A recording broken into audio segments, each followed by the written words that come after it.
selamat sore. Saya Ria Gurning. Hari ini kita ada di delegasi dalam acara penyambutan Hari Kebaya Nasional yang jatuh pada hari Minggu tanggal 28 Agustus 2022 di Lapangan Benteng. Hari ini kita kehadiran tamu yang luar biasa, ibu-ibu tangguh dan hebat. Yang pertama, Ibu Hajah Yulida Bugis. Selamat sore kakak sayang. Beliau adalah Ketua IPMI Sumut, Ikatan Pengusaha Muslimah Indonesia. Yang kedua, narasumber kedua adalah Yeni Nasution, selaku Sekretaris IPMI. Selamat sore Ibu. Yang ketiga, Ibu Sri Rahayu, sebagai Divisi Pelatihan di IPMI ya. Hari ini kita bincang-bincang mengenai Hari Kebaya Nasional. Saya langsung ke Ibu Yulida. Aku kakak aja ya? Boleh. Gimana kak kabar sore hari ini? Alhamdulillah sehat. Keluarga sehat semua ya kak. Hari ini kak, untuk mengetahui dari acara di tanggal 28 nanti, kami dari delegasi membuat acara ini untuk lebih sinkron nantinya. Bagaimana untuk acara nanti di Minggu tanggal 28 ya? Agustus ya. Ini kita bincang-bincang santai ya kak? Iya. Kebaya itu kan sudah menjadi identitas nasional, kebanggaan kita lah ya sebagai masyarakat Indonesia, sebagai wanita Indonesia yang memiliki jiwa nasionalis ya kak ya. Terus bagaimana sih kak kebaya itu dikatakan bahwa perempuan itu lebih identik dengan kebaya? Ya, makasih ya Dek Kakak. Ya, mungkin kalau diidentik dengan kebaya, terutama untuk perempuan, kalau saya rasa memang kebaya itu kebanggaan atau heritage buat perempuan. Heritage bagi perempuan. Iya, heritage buat perempuan. Dimana kebaya kalau dulu ya orang berkebaya itu hanya acara-acara tertentu, nasional atau mungkin di kenegaraan. Tapi kalau sekarang kebaya-kebaya udah familiar ya, jadi bukan anak acara yang resmi, jadi anak-anak sekolah juga udah pakai kebaya sekarang ya kan gitu ya. Jadi untuk fashion juga udah dikatakan untuk berkebaya juga udah fashion buat ibu-ibu atau perempuan yang ada di Indonesia. Jadi kebaya yang identik itu ya, aku berkebaya berarti aku perempuan Indonesia loh, perempuan yang anggun loh. Sama seperti posting tadi ya, Bu. Kita lihat nih. Kak ini suka berkebaya. Kebaya itu kan, maksud saya kebaya itu kan identik dengan perempuan. Iya. Tetapi selama ini kenapa sih kak orang kalau memakai kebaya merasa selama ini ya merasa jadi tua saya seperti itu ya. Jadi bagaimana cara kakak memandang bahwa kebaya itu bisa digunakan sehari-hari, tidak ada lagi rasa canggung, tidak ada merasa malu seperti itu kak? Ya itu tadi, karena juga kebaya itu sekarang udah jadi fashion, biar nggak kelihatan tua. Pakai kebaya gitu. Udah tua karena kan nggak modis lagi kan gitu ya kan ya. Jadi kalau udah sekarang kebaya itu mau dipakai sehari-hari, kita sesuaikan aja dengan kita buat gayanya seperti kutu baru ini kan lebih modis lah gitu ya kak. Kita larikan ke fashion. Jadi kita buatlah modelnya itu kita jadikan biar nampak lebih muda, agak ini warnanya ya, agak cerah biar agak nampak cantik gitu ya kan. Jadi memang kita sesuaikan dengan ini aja dengan apa namanya itu modelnya gitu, jadi nggak kelihatan tua. Ya kayak ini kan kelihatan kayak Ibu Kartininya gitu kan. Iya Ibu Kartini. Jadi sebenarnya kan kalau kebaya itu memang berawal dari Ibu Kartini. Nah Ibu Kartini mungkin kalau dulu berkebaya itu kan itu tadi dibilang orang-orang tertentu. Dulu ya. Kalau sekarang sudah semua bebas. Sepanjang memang ya kita berkebaya bebas, tapi tetaplah dari segi ketimuran ya harus sopan santun juga lah dijaga. Ya, misalnya berkebaya jangan sampai misalnya ini jatuh gitu ya, tetap kesopanan ya kan harus ada juga walaupun kita bebas. Begini Pak, seiring berjalannya waktu di zaman milenial lah ini yang dikatakan ya kak ya, apa harapan kakak nantinya? Ada nggak rencana kakak ke depannya bahwa Hari Kebaya itu tidak harus pada saat diperingati baru kita berkebaya gitu.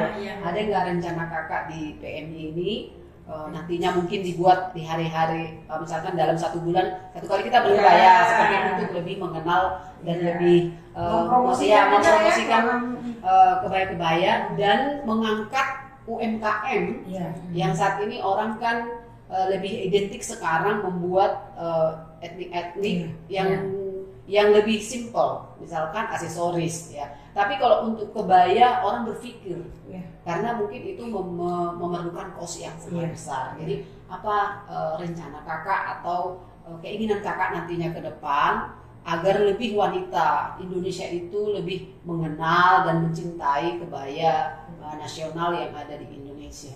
Ya, kalau saya mungkin saya dari segi organisasi saya ya kita ya IPMI kita IPMI Ikatan Pengusaha Muslimah Indonesia. Jadi memang kami itu bergerak di bidang UMKM. Jadi kalau kebaya ini juga tadi kayak bilang ya bagaimana supaya ini kebaya ini bukan hanya dipakai untuk hari-hari tertentu, hari-hari besar tertentu, tapi juga udah menjadi pakaian sehari-hari misalnya. Seperti seminggu sekali, ayo kita pakai berkebaya. Seperti kan orang misalnya hari Jumat kita pakai baju batik ya. Nah, jadi itu bisa kita jadikan juga sebagai baju juga seperti baju resmi dalam perkantoran atau organisasi gitu.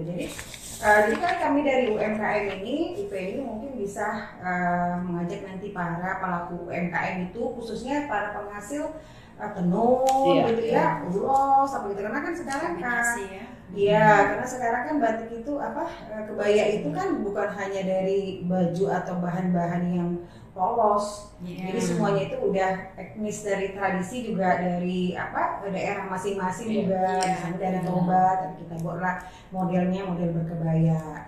Nah itu mungkin jadi UMKM juga terbantu mereka terjual kan? Gitu kan Ibu? Iya betul. Terima kasih Ibu. Kita ke Ibu Nedi.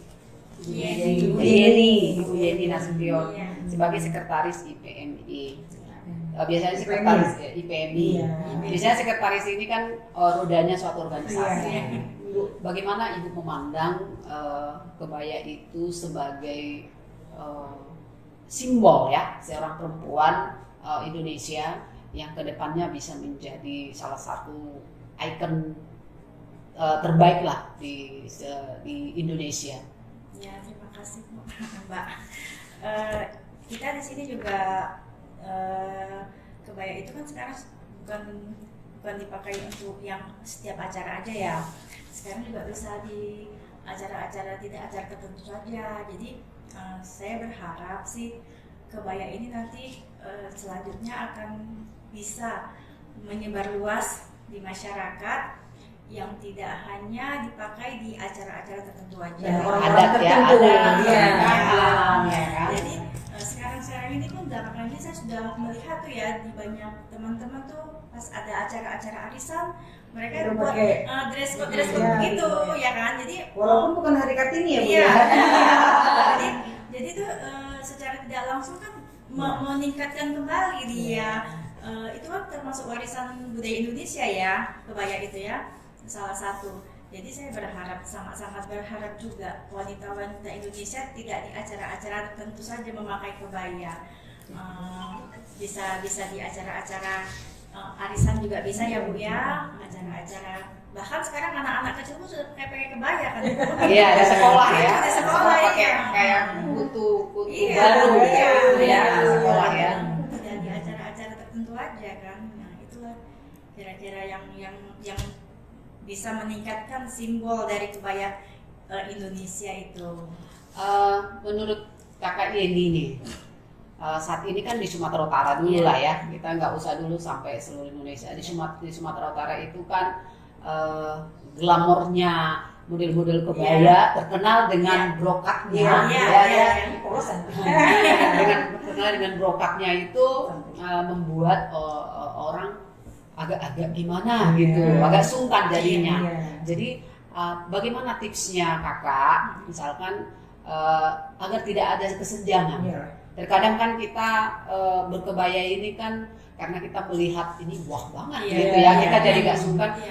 Ada nggak tipsnya kakak untuk menyetarakan bahwa ya kebaya itu tidak harus wah gitu Iya, loh. harus Jadi mahal ya gitu ya. tidak harus Iya, mahal iya. gitu ya. Tapi ada seperti yang dikatakan Kakak Yulidar tadi, menyetarakan Iya. dimanapun, seperti apapun itu, bisa dari etnik atau dari kain polos ya. Yang penting ada nilai jual dan nilai etniknya yang bisa dipergunakan atau dipakai oleh seorang wanita. Jadi apa tips Kakak untuk menyetarakan agar tidak ada terjadi kesenjangan di antara kaum perempuan seperti itu? Sebenarnya itu tergantung dari pribadi masing-masing ya. Iya. Mewah atau tidaknya pun tergantung personalnya Iya, ya. iya. Jadi bahannya yang polos pun kalau seandainya dia Polos membuatnya dan murah. murah, kalau dia menjahitnya bagus, tidak itu padahal harus mahal. Oh iya. Kalau dia bagus membuat modelnya, Iya. itu bisa jadi kelihatan wah. Dan Iya. yang pakai juga itu tergantung Iya, yang tergantung. di bos kita ini loh yang Iya, ada iya, badannya udah oke gitu. Tergantung gantungannya juga. Tergantung juga ya. Jadi nggak harus mahal, harus Iya. wah gitu. Jadi nggak ada kesenjangan sosial juga. Pandai-pandai Iya, kita iya. lah merancangnya seperti apa. Jadi kelihatannya memang bahannya biasa aja, tapi kalau karena dia sudah dirancang sedemikian rupa dengan keinginan dia, pas di badan dia, dia pun dengan pede memakainya kan. Jadi Iya. kelihatan Iya kan? bagus, kelihatan mahal juga. Ini kita lanjut ke Bu Sri Rahayu, Iya. salah satu pengurus IPM. Gemuk-gemuk juga cantik pakai kebaya. Cantik. Divisi pelatihan ya. Iya. Kita kaitkan dengan pelatihan. Iya. Kebaya itu kan tentu tidak jauh dari UMKM. Iya. Berarti perlu pelatihan yang untuk menunjang pendapatan dari kaum perempuan yang selama ini mungkin tergantung kepada suaminya. Saya tertarik waktu bulan di Center Point, Ibu Bupati Tapanuli Utara melaksanakan fashion show, dan dia mengundang UMKM, khususnya penjahit-penjahit dari desa-desa. Iya. Nah, sebagai Ibu sebagai divisi pelatihan nih, kira-kira apa rencana dari IPMI untuk melatih orang-orang atau ibu-ibu yang dari pelosok-pelosok untuk bisa mengembangkan talentanya dalam menjahit, khususnya dalam menjahit kebaya, karena kan menjahit kebaya itu kan tidak semua orang Iya. bisa. Iya, Pasti ada trik-trik tertentu Triknya. seperti itu. Ya, terima kasih ya Kak untuk kesempatannya. Ya, kebetulan kali ini saya ada di divisi pelatihan IPMI ini. Nah, IPMI itu kebetulan kita udah punya program ya kan Bu, untuk latihan jahit sudah ada. Nah, difasilitasi juga oleh Ibu Ketua kami sudah ada itu Kak, rumah jahit IPMI sudah ada. Jadi kita bisa nanti mengadakan pelatihan-pelatihan khusus menjahit dari daerah, kita undang gitu, bisa Kak. Karena kan IPMI juga sudah merata ya Bu, hampir merata. Di beberapa daerah sudah ada, sudah terbentuk. Kabupaten kota juga sudah ada. Jadi Ini juga kalau kita ini ya adik yang cantik, IPM ini kan memang udah go internasional, ada di Jepang, iya, ada di Australia, ada ada 11 di negara. Turki, di London ya. Jadi ada di 17 negara sekarang, ada di India. Iya. IPMI ini. Iya. Jadi alhamdulillah juga IPM Sumatera Utara adalah IPM terbaik seluruh Seluruh Indonesia dan Indonesia. mancanegara. Iya. Meraih penghargaan. Iya. Jadi IPMI Sumatera Utara mendapat penghargaan. IPM terbaik Iya, yang seluruh terbaik. Indonesia. Iya, Termasuk Indonesia dan mancanegara. diberikan yang pertama itu diberikan oleh Bapak Wakil Presiden itu Pak Har. Itu dari kemarin itu terakhir diberikan oleh Bapak Menteri Koperasi. Dan juga Ketua IPMI Papua juga Ibu Menteri. Sekarang Iya, ya, sekarang ini. Jadi memang IPMI ini memang alhamdulillah ketua-ketuanya juga memang udah luar biasa gitu. Jadi kayak kebaya ini termasuk batik juga itu IPMI di luar negeri itu memang udah mulai memajukan atau memang ini memang ciri khas dari Indonesia. Jadi setiap kebaya. Jadi ada itu misalnya dari Turki yang saya tengok itu Turki itu ya selalu membuat acara event berkenaan dengan batik, berkenaan dengan berkebaya. Ya, jadi karena kami juga UMKM dan mungkin mayoritas itu muslimah, selama ini memang kami seperti bilang Bu Ayu tadi divisi pelatihan, selama ini kami hanya menjahit busana muslim, jilbab, mukena, tapi dengan adanya mungkin berkebaya ini terpanggil juga. Iya. Kenapa enggak? membuat Iya, kebaya. memproduksi kebaya. Tidak hanya untuk kebaya di muslim, Iya, non muslim juga iya, iya. Bisa. Sepanjang itu hasilnya bisa untuk mendapatkan penghasilan buat ibu-ibu UMKM yang ada di IPMI. Iya. Gini Kak, Iya. IPMI tadi kan mendapat penghargaan. Iya. Baik dari segi organisasinya tentu, terus dari segi UMKM-nya dan lain-lain, ya kan Kak. Hari Minggu kan kita akan merayakan Hari Kebaya Nasional. Tuh. UNESCO. Iya. Kakak tadi menyampaikan bahwa IPMI ini sudah ada di luar negeri, Iya. di Turki, di Jepang, Amerika. Ini aku agak aneh Kak. Di Jepang ya? Iya, ada. ada. Sejauh mana dari IPMI ini sampai ke Jepang? Aku agak mikir juga nih Kak. Baru ini kita Kalau di Turki kan istilahnya sudah masih banyak yang Iya. muslim. Nah, di Jepang ini sejauh mana kok sampai ada di sana Kak gitu? Iya, jadi memang IPMI ini. Iya, IPMI itu ada di luar negeri itu memang karena ibu ketuanya itu memang orang Indonesia asli. Oh, Nah, iya orang ya. Indonesia asli yang menetap udah lama di Jepang. Itu di sana Ibu Sari. Iya. Iya, Ibu Sari. Makanya kita nanti tanggal berapa ya itu di bulan 11 ya. Kita IPMI go to Turki, silaturahim dengan IPMI Turki. Ini boleh ikut nggak? Boleh. Oh ya cantik-cantik Boleh ya Kak. boleh. Terus Kak, IPMI ini saya lihat tadi kompak ya Kak, kompak seru dan Kakak sudah terpilih lagi menjadi ketua IPMI. Iya. Berarti sudah 2 periode lah istilahnya. Jadi sekali 5 tahun pemilihan kembali. Sebagai wanita Indonesia khususnya Sumatera Utara, kita bangga memiliki seorang wanita yang memiliki talenta yang luar biasa, yang proaktif ya Kak. Jadi tidak hanya sebagai ketua saja, tapi saya melihat Kakak begitu antusias mengorbankan semuanya, materi, pikiran dan lain-lain. Saya yakin wanita Indonesia tidak semua memiliki hal tersebut. Yang aku ambil dari Kakak ini adalah hatinya. Dia memiliki hatinya. Ini baru ketemu padahal sama ibu. Iya. Ini baru ketemu langsung ini ada maunya kayaknya. Ada maksudnya Jadi ada hati.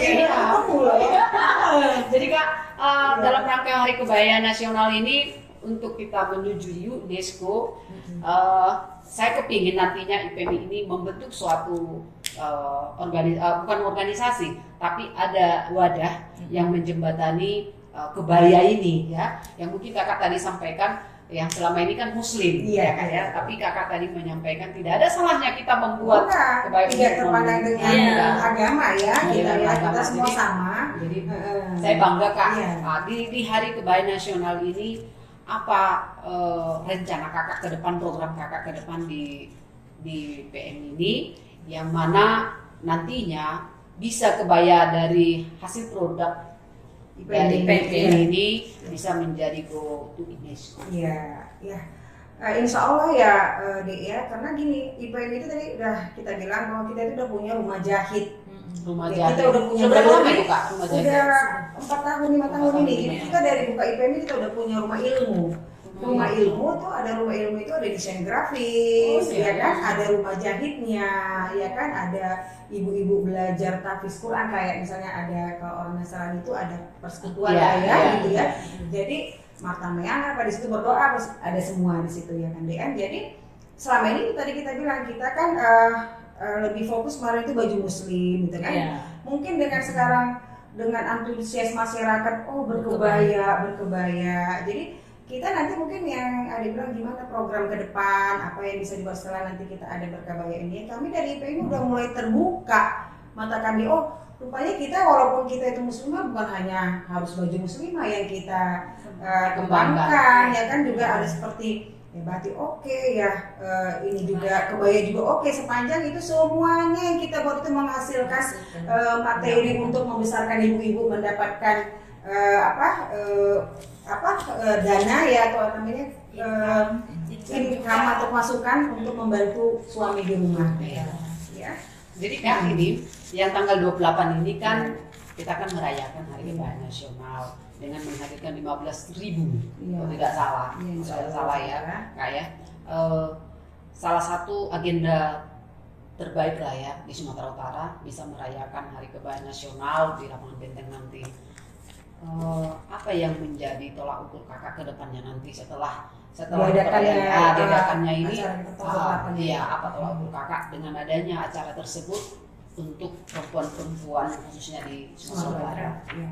Mungkin harapan kita dengan adanya nanti kita pertemuan tanggal atau acara berkebaya di tanggal 28, ya di situ akan kelihatan bahwa perempuan-perempuan itu udah bisa berkumpul, paling tidak kelihatan kompak dulu, ya kan?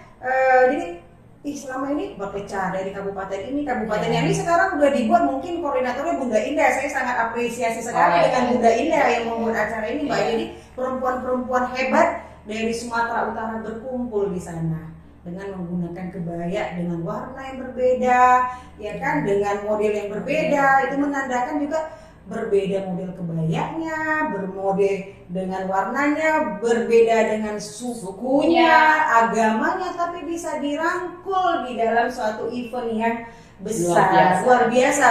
Apresiasi buat Bunda Indah. Tepuk tangan dong buat Bunda tim. Luar biasa.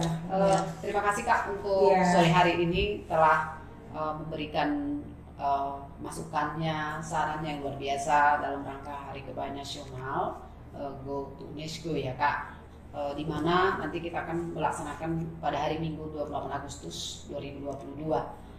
Apa kira-kira yel-yel kakak mengajak para wanita-wanita, perempuan-perempuan berkebaya ini yang cantik-cantik ini bisa nantinya eksis di hari Minggu di budayaku itu Indonesiaku, negeri kaya raya, sungguh indah alamnya, gunung, lautan, lembangan, hutannya, beragam suku, agama, budayanya. Assalamualaikum warahmatullahi wabarakatuh. Salam sejahtera buat kita semua. Kami IPMI Sumatera Utara mengajak seluruh warga Sumatera Utara untuk ikut menghadiri Parade Kebaya Gebiar Kebaya tanggal 28 Agustus 2022 di lapangan Benteng. Jangan lupa ya hadir. Kapan lagi kita berkumpul dengan suasana yang berbeda, dengan agama yang berbeda, dengan etnis yang berbeda, dan juga kebaya yang berbeda, warna kebaya yang berbeda, tapi kita satu tujuan, menjadi perempuan tangguh Sumatera Utara dan juga perempuan inspirasi buat kaum perempuan. Amin. Assalamualaikum warahmatullahi wabarakatuh. Salam sejahtera untuk kita semua. Kami dari Kormi Kabupaten Samosir mengajak masyarakat Indonesia, khususnya Kabupaten Samosir dan Sumatera Utara, mari kita gebiarkan Parade Kebaya Nasional Indonesia yang jatuh pada hari Minggu 28 Agustus 2022. Mari kita jadikan acara ini menjadi momen terindah buat Sumatera Utara yang memancarkan cahaya berkebaya indah di lapangan Benteng. Wanita hebat, wanita tangguh, horas, horas.